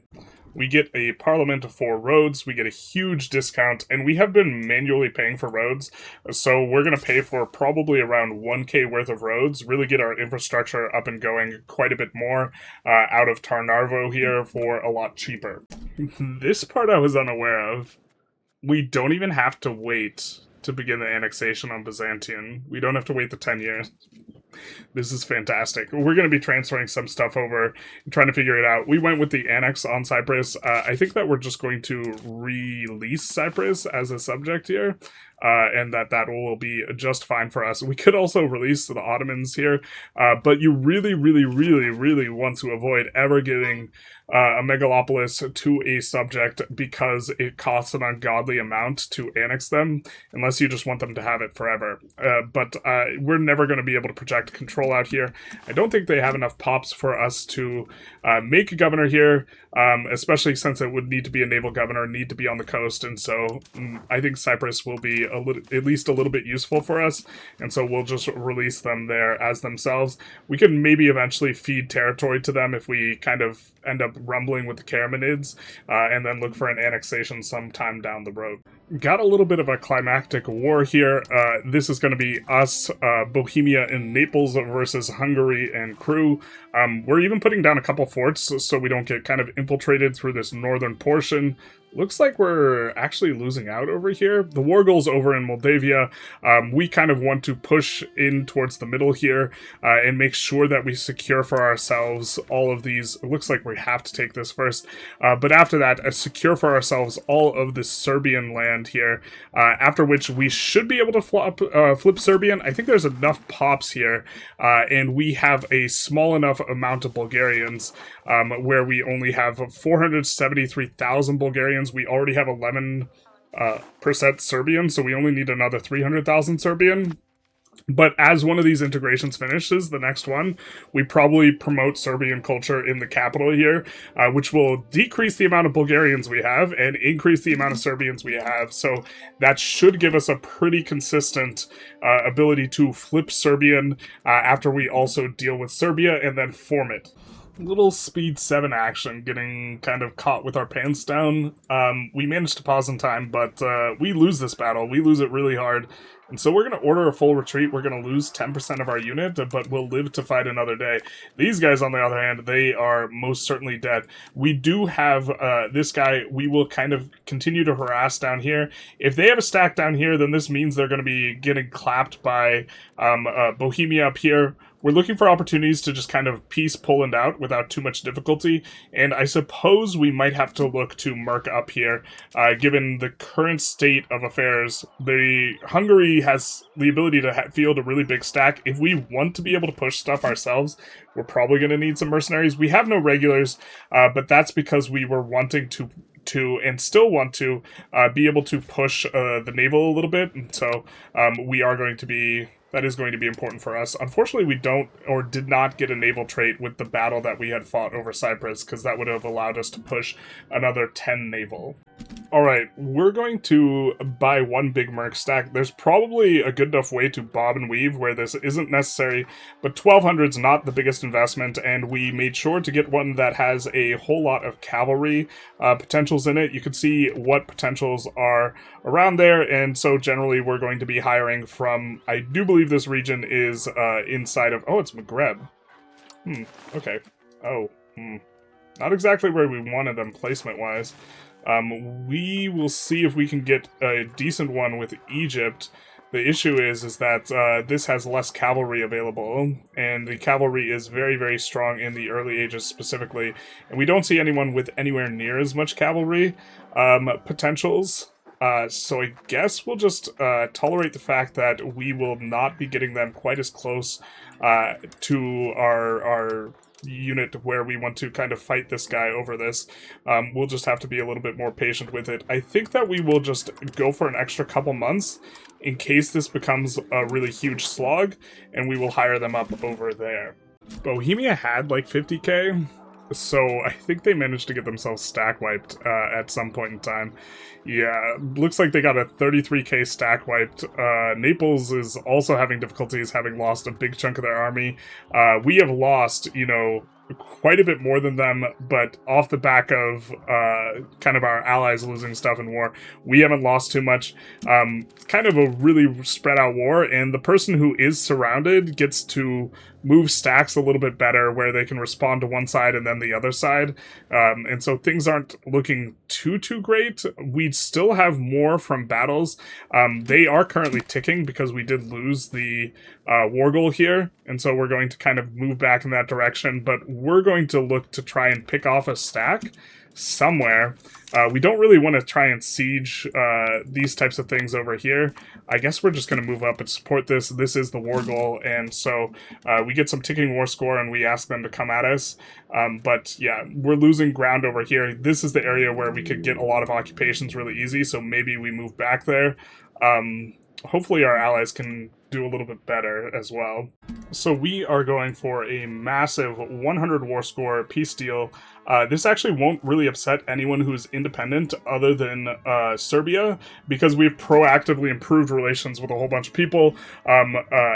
Ethiopia is a subject of Serbia, as is Montenegro, and they are upset because, of course, we're taking a whole bunch of ethnically Serbian land. But even Hungary is not all that upset. They're only going to up to 88, at which we will be able to improve relations with them to get them down quite a bit. We had a big improved relation with them going into this. We're returning all the stuff to Moldavia and granting them the kind of rest of this little province, or not Moldavia, but the subject we have here. We probably make them a subject of this guy and look to continue to feed. And maybe there's an argument for leaving some on the table so that we could get additional war goals or additional CBs, but we have Styria over here for that. For Styria, we're giving them 2 provinces up to the silver. I thought that that was a pretty good rate for what we're doing. We're taking everything that is Serbian. That way we can flip Serbian relatively easily. And we're taking 2 locations over here with which to release Transylvania. That way we will get more CBs on them, and we can use Return State to feed ourselves quite a bit. We are getting a very, very extensive dominion over the Balkans at this point, and so we're going to go for this peace deal. Feels really, really good. Now, normally for first 50s we don't go over, but I think we might go over because I think we can maybe... I mean, with this Byzantium here, there's maybe a world where we can actually relatively quickly form Byzantium from here. Because we're right about to form Serbia, we just have to get them off the map. And then, with this guy, we can just flip back Wallachian. Early 1400s, this is going to finish annexing. We form Romania, and then after Romania, it's just Byzantium. And the flipped Greek should be really easy because there's, okay, a lot of Greek pops, first of all, but second of all, this guy's heir is Wallachian, but his heir's heir is Greek. So the flip to Greek will be relatively easy, and mainly just because we have this to annex stuff so quickly, this is maybe an option. We'll see. After a little bit of reflection, I think we're still at least 20 years out, and this video's already gone on an hour and a half here. I do think it's really straightforward. We'll have to start annexation on either Byzantium or Byzantian early, so that we can form stuff faster, like before we need it, when we're still kind of going in on Romania. It's maybe even makes sense to do it now. We would have to think through that. Every time we also transfer locations over to Byzantium, they immediately get cores from Byzantium, and these guys annex right now with kind of even including the fact that they have some urban territory. Right now they annex in 8 years, and so this means that I don't think we can quite do it, but we want to use Byzantium's cores to feed them a whole bunch of territory, which, to be fair, we almost have all the territory that they have cores on anyways, and we will after Serbia. And then we want to feed everything to Byzantium, make Byzantium really small, and annex them, because they have to be annexed as well for us to do the formation. And I just think that that's all going to take at least 20 years, maybe 30 or 40, something like this. But I don't think we're, like, right on the verge of doing this. This has been very explosive relative to kind of what I thought it was going to be. In terms of how much we've managed to do, we do have basically dead economy right now, but these cores that'll come in on Nice, which will allow us to move, our capital over there. Then we'll have over here in Tarnarvo, we will put a governor. Things are looking up economically speaking. It's kind of like a fake economy. We expanded a lot on the back of subjects. projects, and managing of antagonism so that we didn't have to run into anyone too big, even though we had to restart a couple times to get the situation with Hungary that we wanted. I think that it turned out okay with Byzantium getting clapped by Ottomans. Still not exactly what we wanted, but this works. But anyways, I hope you guys enjoyed. If you did, feel free to like, comment, subscribe to the YouTube algorithm thing. I think we're going to do one more episode. Was planning on just doing the start, but I think we're so close to forming Byzantium that we might as well just go through with it. So that will be coming out. And other than all that, y'all have a good one. Bye-bye now.